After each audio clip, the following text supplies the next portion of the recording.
Welcome to 100 Yards of Football this morning. It's our college football preview. Today, we're going to highlight the Georgia Bulldogs. So if you like the video today, please come in and share it. I'm your host, Vincent Turner. And college football is almost, I would say, 2 months away as we're going to be kicking off Labor Day weekend. And who better to kick off the weekend is the Georgia Bulldogs as they take on the Clemson Tigers. So I'm very proud to talk about this football team who I predict, that's right, listen real closely, I'm picking the Georgia Bulldogs to win it all this season, to win the national championship. So if you like the video today, please come in and share it. Let me talk about the Georgia Bulldogs. I came to Atlanta in October 1996, and I didn't know what was the landscape here as far as sports-wise. I thought this was the Atlanta Falcons, more or less city. I thought it was Atlanta Braves city. But what I learned, and I met some great friends here, the Georgia Bulldogs run the show when they winning at a high level. So, go Dogs. The thing about Georgia in 2021, when I look at this football team, I think the talent level is on the same level as Clemson and Alabama. I think they got the talent to go to the next level and win it all. But there's one position, since I've been here 25 years, that I think the Bulldogs have got it right. It's the young man out of California by the name of JT Daniels. When Georgia was able to get him in the transfer pool and he came to Georgia, I knew then, based on the great coach Kirby Smart, how he's recruiting at a high level, all Georgia needed was a big-time quarterback. And, man, getting him in a way that Georgia was able to get him, a young man, remember this about JT Daniels. He started as a true freshman at the University of Southern California. Let me start there. There's only one other freshman in that school history that's ever started at the quarterback position. That was Matt Barkley. And think about all those players that came through USC. We're talking about LA. We're talking about Hollywood. We're talking about Ronnie Lott. We're talking about Anthony Munoz. We're talking about Pat Hayden. We're talking about Lynn Swann, Marcus Allen, Ricky Bell, Charles White, Mike Garrett, Matt Leinart. To start as a true freshman at that school, they're saying something special. His freshman year, he threw for 2,600 yards, 14 touchdowns, and 10 INTs at USC. He only lost the job his sophomore year because he had a serious knee injury.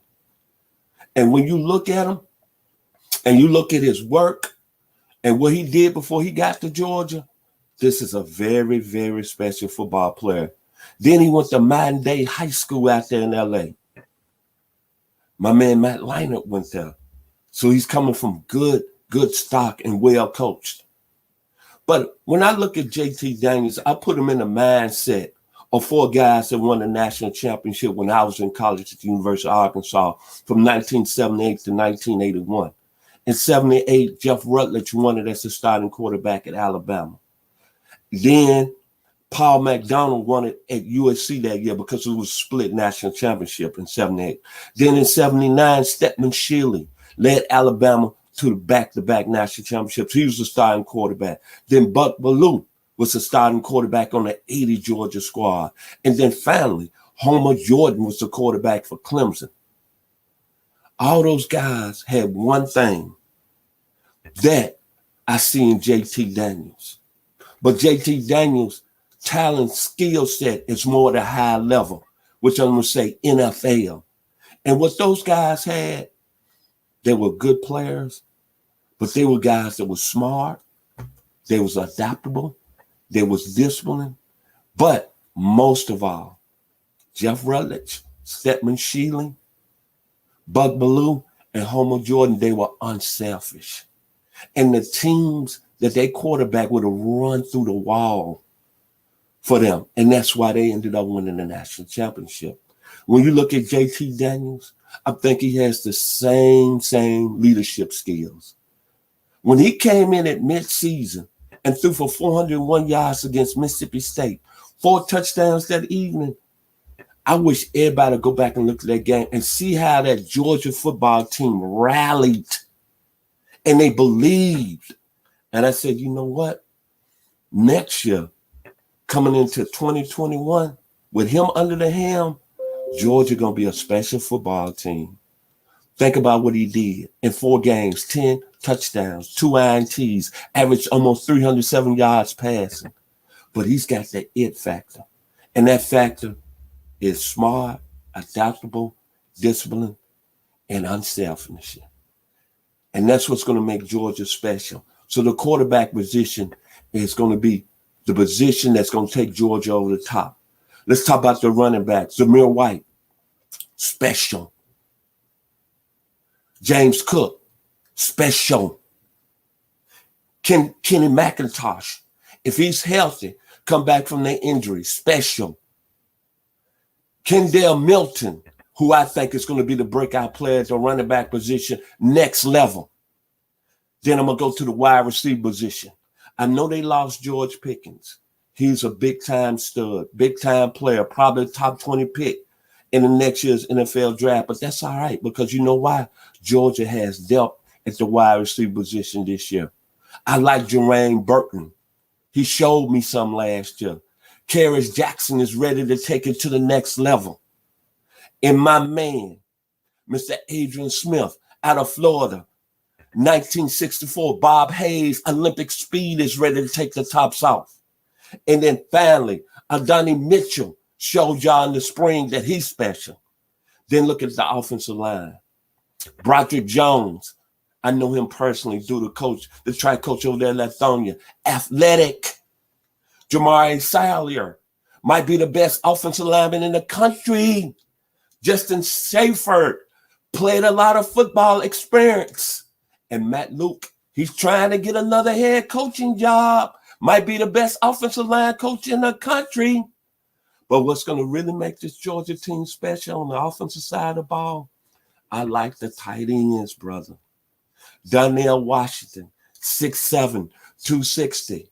All I look at him and I look at his skill set, and I looked at him last year on the field, and man, all I can think about is Kellen Winslow Sr.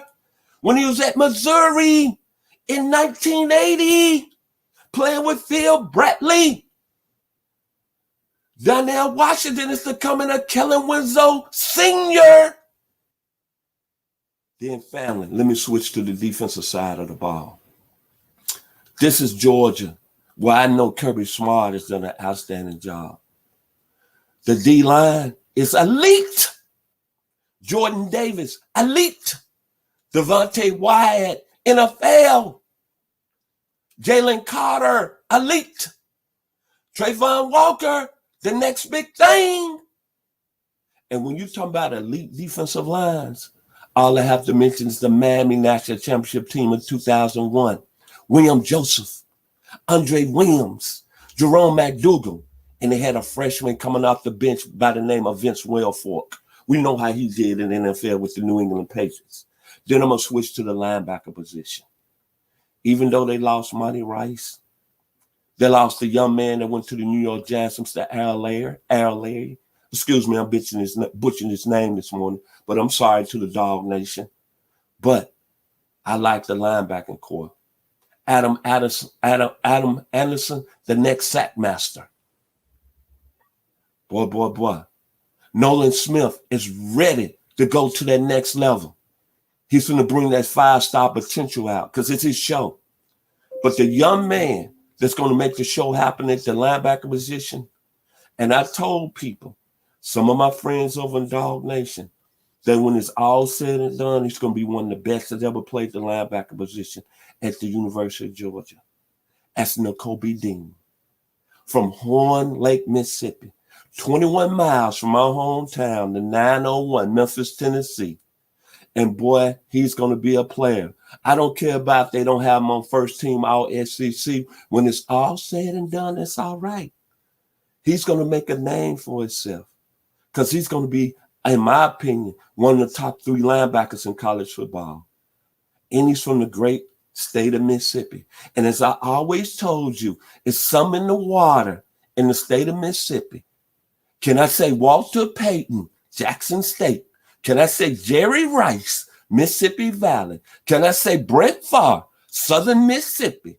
Can I say Archie Manning, Drew, Mississippi, 1969, Ole Miss? Can I say the great James Earl Jones, one of the greatest actors? Can I say Morgan Freeman, one of the greatest actors? And my parents, Chester and Nash Turner, is some in the water in the state of Mississippi and the University of Georgia. You should be blessed because Nakobe Dean is going to be the next big thing at the linebacker position. Then I'm looking at the secondary. Granted, to the Dog Nation, you should worry a little bit, but Kirby Smart is recruited at a high level. Kelly Ringo, I think when it's all said and done, mid-season, he's going to be a pretty good football player.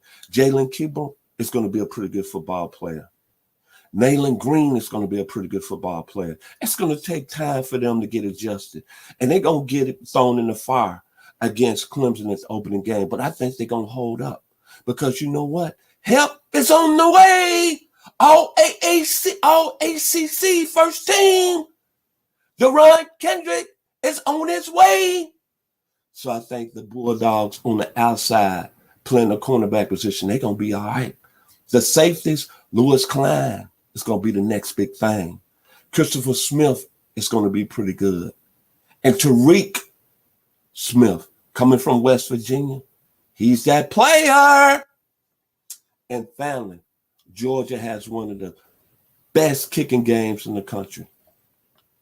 They punter Jake Kamara is an All-American. So when you look at this Georgia Bulldogs team, reason I'm picking them number one and to win it all, they got depth, they got players, they got experience, and they got the young man from California, JT Daniels. And he's going to take them over the top. I know Georgia's had some great quarterbacks in the past, Aaron Murray, Matthew Stafford, G.D. Shockley, and the young man that won the national championship in 1980, Buck Bellew. But J.T. Daniels is special. And to me, when it's all said and done, I wouldn't be surprised he leaves the University of Georgia as one of the best that ever played under the center for the Dogs. So the Dog Nation, Vincent Turner, here at 100 yards of football, is picking y'all to win the national championship this year. So my final words, I'm going to take my final words from a young man who was a great musician in the 1980s from Everett, Washington. He had a song out. It went like this. There's been times in my life I've been wondering why still somehow I believe we always survive.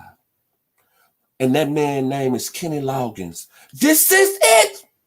The Dog Nation is ready to roll. This is it. The Dog Nation is ready to roll. I'm putting my money on you, the University of Georgia this year. Go Dog Nation. If you like the video today, please come in and share it.